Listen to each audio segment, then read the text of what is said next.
ओम जयंती मंगला काली भद्रकाली कपालिनी दुर्गा क्षमा शिवा धात्री स्वाहा स्वधा नमोस्तुते।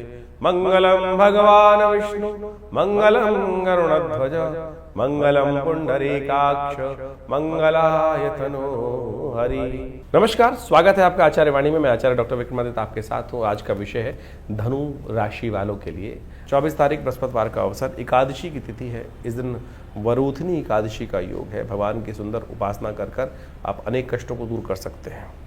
इस दिन नेपच्यून ग्रह यदि माना जाए, उसको ग्रह गणना देखी जाए तो वो चतुर्थ भाव में चलता हुआ शनि के नक्षत्र में प्रवेश कर रहा है। उत्तरा भाद्रपद नक्षत्र के द्वितीय चरण में प्रवेश करेगा। ये आपके कार्यों को थोड़ा और स्लो करते दिखाई देंगे ग्रह। इस वक्त देखिए, शनि महाराज के नक्षत्रों में या शनि महाराज के आसपास बहुत सारे ग्रह चल रहे हैं। चाहे वो शुक्र हों, चाहे वो विशेष तौर पर बाकी सब ग्रह हैं, वो कहीं ना कहीं शनि के नक्षत्र के आसपास ही चल रहे हैं और शनि के आसपास चल रहे हैं। तो ये कहीं ना कहीं शनि को मनाने की ज़रूरत है आपको खास तौर पर। और ऐसे में आपके लिए अच्छा रहेगा कि भगवान विष्णु की उपासना करें, उनका आशीर्वाद लें, शालिग्राम जी का पूजन कर उनका चरणामृत ग्रहण करें। शनि भी आपके अनुकूल होंगे। शुक्रवार का दिन 25 तारीख पड़ रही है। उस दिन द्वादशी तिथि विद्यमान है और ग्रह परिवर्तन का योग बनाएंगे। और ये ग्रह का परिवर्तन, जो चतुर्ग्रही योग बना हुआ था, वो पंच ग्रह में परिवर्तित हो जाएगा। चंद्रमा भी शनि, राहु, शुक्र, बुध के साथ विराजमान हो जाएगा चतुर्थ भाव में। और ये आपके लिए जो अशुभ योग चतुर्ग्रही विस्फोटक योग बन रहा था, उसमें कहीं ना कहीं परिवर्तन का योग बनाएगा। चंद्रमा वहाँ जाके इन ग्रहों युतियों को कहीं ना कहीं शांत करेगा, शीतल करने के योग बनाता दिखाई देगा। ऐसे में इसको और शांत करने के लिए अच्छा रहेगा कि शाम के समय प्रदोष काल में आप भगवान शंकर की उपासना, दूध के द्वारा अभिषेक, गऊ के दूध से, शुक्रवार के दिन ये प्रदोष का योग बन रहा है। महालक्ष्मी को प्राप्त करने का सुंदर योग है। तो ऐसे में अच्छा रहेगा कि आप भगवान का सुंदर अभिषेक करें गाय के शुद्ध दूध से। इस दिन शुक्र भी उत्तरा भाद्रपद या नक्षत्र यानी शनि के नक्षत्र में ही प्रवेश कर रहा है। तो जैसा हमने कहा कि शनि के समूह के आसपास समस्त ग्रह चल रहे हैं और शनि की ढैया आपके ऊपर चल रही है, तो शनि को मनाने की ज़रूरत है। इसके साथ साथ एक बात और ध्यान रखिएगा, अगस्त ग्रह जो तारा है वो अस्त हो रहा है इस वक्त। जी, प्राकृतिक प्रकोपों को और बढ़ाता है। ये विशेष तौर पर तूफान, बवंडर इत्यादि को और ज़्यादा एग्रीवेट करने के योग बनाता है। ऐसे में तो ऐसे में पंचग्रह योग, चतुर्ग्रही योग अभी बनकर, जो पंचग्रही योग है फिर आगे जाके चतुर्ग्रह बन जाएगा। मंगल वैसे ही कमज़ोर स्थिति में चल रहा है। तो ये मई का मामला, जो नक्षत्रों का योग है ग्रह मई के दिनों में, वो बहुत सारा विस्फोटक योग बना सकता है। 26 तारीख का दिन शनिवार का दिन है और त्रयोदशी और चतुर्दशी का योग है। चतुर्दशी दिल्ली के पंचांग के अनुसार से क्षय है और इस दिन भद्रा भी साथ में पड़ रही है और तो तिथि क्षय भी है। तो ऐसे में नए नक्षत्रों का, नए कार्यों का आरंभ करने के लिए दिन अच्छा नहीं दिखाई देता। हाँ, पंचक जरूर समाप्त हो जाएंगे। तो इस दिन चतुर्दशी क्षय होने के कारण से नए कार्यों में ध्यान देना चाहिए आपको। शनि को मनाने का अच्छा दिन है। कोशिश करें शिव का अभिषेक, क्योंकि इस दिन मासिक शिवरात्रि है, तेल के द्वारा करने का प्रयास करें। मंत्र है ओम शन्नो देवी रविष्ट्रया आपो भवन्तु पीतये शन्नो रविष्ट्रवन्तु नः। तो इस मंत्र से भगवान शिव का अभिषेक करना, रुद्राष्टध्यायी के द्वारा तेलाभिषेक भगवान का करवाना, ये संपूर्ण रूप से आपके अरिष्टों को दूर करने का योग अवश्य बनाएगा। 27 तारीख रविवार का दिन, अमावस्या तिथि इस दिन विद्यमान है और ऐसे में ग्रह नक्षत्रों के दृष्टिकोण से यदि हम समझें तो आपके लिए परिवर्तन का समय बनता दिखाई दे रहा है। और ये परिवर्तन आपके लिए विजय का योग बनाता दिखाई दे रहा है। जो पंचग्रही योग बना था फिर चतुर्ग्रही बन गया है और चंद्रमा परिवर्तित कर आपके लिए शुभ योग बनाता दिखाई दे रहा है। यह आपके कई कार्यों में विजय के रास्ते उत्पन्न कर सकता है। कई कार्यों में आपके लिए जो विघ्न उपस्थित करने का लोग प्रयास करेंगे, वो सब एक साइड होकर आपके लिए विजय का योग बनाता दिखाई दे रहा है। इस दिन सूर्य जो है वो भरणी नक्षत्र में प्रवेश कर रहे हैं, शुक्र के नक्षत्र में प्रवेश कर रहे हैं, जो आपके लिए बड़ा अच्छा है। सूर्य पंचम भाव में चंद्रमा के साथ विराजमान होकर शुक्र के नक्षत्र में प्रवेश करना कहीं ना कहीं आपके लिए नए संपर्कों को साधने के योग बनाएगा। बुध महाराज भी जिस प्रकार से रेवती नक्षत्र में प्रवेश कर रहे हैं, अपने नक्षत्र में प्रवेश कर रहे हैं, उनसे चीज़ों को ऑर्गेनाइज करने में आपको रास्ता बनता दिखाई देगा। इस दिन अमावस्या भी है, तो ध्यान रखिए अपने पितृ, वैशाख की अमावस्या है, अपने पितृ कार्य करने के लिए अवश्य ध्यान दें।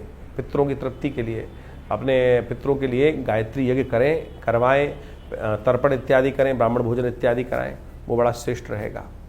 कहा जाता है वैशाख के महीने में जो अमावस्या पड़ती है उस दिन अवश्य अपने पितरों के निमित्त तर्पण इत्यादि करना चाहिए। हमने विवेकानंद योगाश्रम में इस दिन पितरों के निमित्त शांति के लिए गायत्री का यज्ञ रखा है। आप भी इसमें भाग ले सकते हैं। सुबह ये यज्ञ करीब करीब आरंभ होगा 8 बजे से लेकर करीब करीब 11 बजे तक ये कार्यक्रम भंडारे साथ चलेगा। आप भी अवश्य आ सकते हैं इसमें। अपने नाम से भी अपने पितरों के निमित्त तर्पण इत्यादि कराने के लिए, अपना स्थान आरक्षित करने के लिए फ़ोन पे संपर्क साध सकते हैं आप। 28 तारीख सोमवार का अवसर है और ग्रह नक्षत्रों के दृष्टिकोण से धनु राशि वालों के लिए इस दिन महत्वपूर्ण योग परिवर्तन की तरफ जा रहा है। आपकी राशि के स्वामी बृहस्पति महाराज जो हैं वो मंगल के नक्षत्र मृगशिरा नक्षत्र के द्वितीय चरण में प्रवेश करेंगे और वहीं शनि महाराज अपने ही नक्षत्र में प्रवेश करते दिखाई देंगे और ज़्यादा थोड़े विकट स्थिति में उत्पन्न हो जाएंगे। वैसे ही स्लो चल रहे हैं और ज़्यादा यहाँ स्लोनेस के साथ कार्य में विघ्न उपस्थित करने के योग बनाएंगे। तो धनु राशि वालों, आपके लिए आवश्यकता रहेगी कि आप शनि को प्रसन्न करने के लिए लगातार कार्य करते रहें। सबसे श्रेष्ठ रहेगा कि हनुमान जी को चोला चढ़ाएं, शनि के स्तोत्र का पाठ करें। नहीं तो ये शनि आने वाले कुछ समय में आपके लिए थोड़ा सा उत्पाती योग, सफलता में बाधा, कहीं ना कहीं सुख में बाधा उत्पन्न करने, कहीं ना कहीं आपके मनोमस्तिष्क में जिद अननेसेसरी की उत्पन्न करने के योग बना सकते हैं। आलस ज़्यादा उत्पन्न करा सकते हैं। 29 तारीख मंगलवार का अवसर है, द्वितीय तिथि विद्यमान है इस दिन चंद्रमा उच्च के होकर बृहस्पति के साथ विराजमान होने जा रहे हैं। आपके लिए कुछ अच्छा कुछ खराब योग बना रहे हैं। आपके लिए स्वास्थ्य के मामले में अननेसेसरी की वरीज बढ़ाने के योग बना सकते हैं। थोड़ा स्वास्थ्य का ध्यान रखने की ज़रूरत रहेगी। ऐसे में इस दिन सर्वार्थ सिद्ध योग है, नए कार्य आरंभ करने के लिए मुहूर्त अच्छा है। साथ साथ परशुराम जयंती है। इस दिन हमको अपने स्वास्थ्य की रक्षा के लिए अष्ट चिरंजीवियों की आराधना करनी चाहिए। अश्वत्थामा, बलिर्व्यासो, हनुमानश्च विभीषण, अष्ट चिरंजीवी के अंदर परशुराम जी भी आते हैं। और वो कहा गया अष्ट चिरंजीवी कौन कौन से हैं? अश्वत्थामा, महाराज बलि, व्यास, विभीषण इत्यादि। और अश्वत्थामा, बलिर्व्यास, हनुमानश्च विभीषण, हनुमान जी, परशुराम जी, ये सब लोग अष्ट चिरंजीवी के अंतर्गत आते हैं। इनकी सुंदर रूप से आराधना करने से कहा जाता है कि स्वास्थ्य संबंधी समस्याओं को दूर करने का रास्ता बनता है। इस दिन ब्राह्मणों को भोजन कराएं, गरीबों को भोजन कराएं और ब्राह्मणों की पूजा करें, उनका आशीर्वाद दें, पीले वस्त्र दान करें। ये समस्त कार्य अवश्य करने का प्रयास करना चाहिए। ये परशुराम जयंती मंगलवार के दिन पड़ रही है तो सुंदर योग है। तो इसलिए अवश्य इस दिन अपने आयु की रक्षा करने के लिए अवश्य ये सब उपाय करने चाहिए। 30 तारीख का दिन विशेष तौर पर बुधवार का दिन है और साथ साथ तृतीया तिथि विद्यमान है। इस दिन अक्षय तृतीया का योग बन रहा है। अक्षय फल प्राप्ति का योग है इस दिन। ग्रह नक्षत्रों के दृष्टिकोण से देखिए, उच्च के चंद्रमा आपके राशि की बृहस्पति के साथ विराजमान होकर लाभ का योग बनाते दिखाई दे रहे हैं। यदि स्वास्थ्य को ध्यान रख लिया आपने, स्वास्थ्य के संबंधी ठीक उपाय कर लिए तो आपके लिए अच्छे योग रहेंगे, लाभ के योग बनते दिखाई देंगे। नए कार्य आरंभ करने के लिए अच्छा मुहूर्त बनता दिखाई दे रहा है। इस प्रकार से आपने ग्रहों का खेल दिन पर दिन किस प्रकार का रहेगा वो समझने का प्रयास किया। देखिए, ये ग्रहों का जो खेल है वो विशेष तौर पर हर रोज परिवर्तन के साथ आगे बढ़ता रहता है जीवन। लेकिन इस समय जो चतुर्ग्रही योग बना हुआ है वह पूरे अप्रैल के अंदर जिस प्रकार चलने वाला है वो कहीं ना कहीं इस समय ग्रहों की युति को शुभ नहीं करता। और ये चतुर्ग्रही योग जो है वो कई बार जब भी जन्मपथ विशेष तौर पर गोचर में बनता है तो वो संसार के अंदर कुछ ना कुछ अशांति, चाहे वो प्राकृतिक आपदाओं को उत्पन्न करने के योग बनाता है या विश्व में अशांति का वातावरण बनाता है। जनमानस में अशांति की तरफ प्रवृत्त करने के लिए बहुत सारे उपद्रवी तत्व जो हैं वो प्रेरित करते रहते हैं लोगों को अपने स्वांता सुखाई। संसार में लोग अपने स्वार्थ के लिए पता नहीं कहाँ कहाँ किस किस प्रकार से किन किन के जीवन को बर्बाद करने का प्रयास करते हैं। और ये आज से नहीं, अनादिकाल चलता रहा है। और इन्हीं सब चीज़ों को समझकर ज्योतिष के आचार्यों ने इन योगों को समझते हुए इन चीज़ों को लिखा, बताया कि किस प्रकार का योग चल रहा है। जैसे आप देख रहे हैं कि इस वक्त आपके राशि के दृष्टिकोण से हमने दिन पर दिन किस प्रकार का योग था वो तो समझाए, लेकिन ये भी समझने की आवश्यकता है कि विश्व के दृष्टिकोण से जो इस वक्त ग्रहों का योग है, चाहे वो शनि महाराज है, शुक्र है और राहु इत्यादि हैं और साथ साथ बुध इत्यादि, इन चारों ग्रहों की युति जिस प्रकार से ग्रहों की बनी हुई है वो विश्व को कहीं ना कहीं अशांत करती है और ये प्राकृतिक आपदाओं को भी लाती है, भूकंप इत्यादि। अभी आपने देखा कुछ दिन पहले भयावह भूकंप की कई बार स्थिति बनी। वो ग्रहण के कारण तो थी, लेकिन और भी बहुत सारे कारण बनते रहते हैं। और ऐसे में अभी इसका प्रभाव कुछ दिन रहने वाला है और अगले महीने मई में जाकर कई ग्रहों का परिवर्तन का योग बनेगा, चाहे वो बृहस्पति हो, चाहे वो राहु ग्रह हो, और बहुत सारे ग्रह भी परिवर्तन की तरफ जाने का योग बनाएंगे। और इस वक्त जैसे आप समझे मंगल ग्रह भी अपने सबसे कमज़ोर स्थिति में चल रहा है, तो ऐसे में दुस्साहस के योग भी बनते दिखाई दे रहे हैं। इसके साथ साथ देखिए, अभी जो विश्व के दृष्टिकोण से हम समझें तो अगर आप ग्रहों के योग को देखें तो वो ऐसा दिखाई देता है कि विश्व में दृष्टिकोण से जो सूर्य राजा बनकर इस बार आए हैं, मंत्री पद भी उनके पास है, तो इसके कारण से विश्व में गर्मी का भयावह प्रभाव देखने को मिलता दिखाई देगा। और गर्मी के भयावह प्रभाव के कारण से अग्निकांड, विस्फोटक योग, ये सब भी कहीं ना कहीं परेशान कर सकते हैं। तो हमको अपने जीवन को सही चलाने के लिए अपने ग्रहों को सही रूप से समझते हुए उपाय करने का प्रयास यथाउचित भाव से करना चाहिए। कई लोग विशेष तौर पर अपने ग्रहों को समझकर परेशान हो जाते हैं और कई बार गलत रास्ते पे चल देते हैं। देखिए, शास्त्र में तो सिद्धांत के तौर पे ग्रहों का उपचार बताया गया है। उपचार बड़ा सीधा साधा है, परमात्मा की आराधना करना और सबसे पहले समय को पहचानना कि समय क्या करवाने जा रहा है हमसे, हम किस प्रकार से अपने आप को रोक सकते हैं। यही सही दिशा निर्देश, सही गुरु का वाक्य, सही आशीर्वाद मिल जाए तो क्या होता है कि हम गलत तरफ जाने से बच जाते हैं। नहीं तो जीवन है, चलना है, ये धरा तो गोल ही है, चाहे इधर से जाओ चाहे इधर से जाओ, लेकिन सदगुरु की प्रेरणा होगी तो जो दिशा हमारे लिए उपयुक्त होगी वो हमको प्राप्त हो जाएगी। सही दिशा में हम कार्य करने शुरू कर देंगे और नहीं तो फिर संसार में गोल चक्र तो है ही, एक लंबा रास्ता एक छोटा रास्ता है। तो इसलिए यदि अनुभव का लाभ लेते हुए हम जीवन में अपने सही मार्ग पर चलने का प्रयास करेंगे तो बहुत अच्छे से जीवन को बहुत बढ़िया तरीके से आगे बढ़ने का रास्ता बना सकते हैं। लेकिन लोभ एक ऐसी चीज है, और तो और साथ साथ हम अहंकारवश, लोभवश, मोहवश कई बार अपने जीवन को कष्ट में डाल देते हैं। देखिए, पुरानी कहावत है, आए थे हरि भजन को ओटन लगे कपास। हम लोक को सुधारने का प्रयास करें या परलोक को सुधारने का प्रयास करें तो इस बात को समझें, एक ही सुधरेगा। और हरी कृपा ऐसी है कि भगवान का यदि स्तमन करे तो लोक भी सुधर सकता है, परलोक भी सुधर सकता है। लेकिन संसार के माया के प्रपंच से अपने आप को दूर करते हुए कार्य करने का प्रयास करें। अभी आने वाले समय में बहुत सारे सुंदर उत्सव पड़ने वाले हैं। इन सब उत्सवों को हमारी भारतीय संस्कृति में हमारे ऋषि मुनियों ने सनातन पद्धति में हर रोज कोई उत्सव का सृजन किया। कारण क्या था?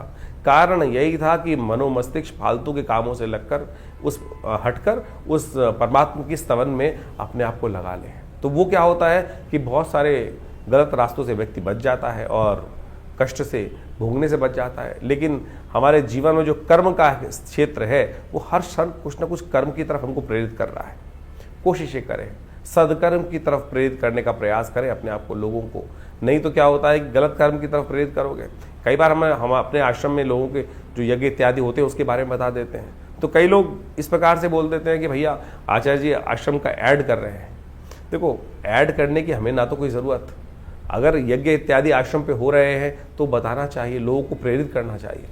एक शराबी है, वो लोगों को प्रेरित करता है, आओ शराब के पार्टी में बैठो, और जुआ खेलने वाले कहते हैं जुए में खेलने का प्रयास करो। अगर हम सदकर्म कर रहे हैं और सदकर्म के बारे में लोगों को बता रहे हैं तो ये एडवर्टीजमेंट नहीं है, गलत की तरफ नहीं ले जा रहे।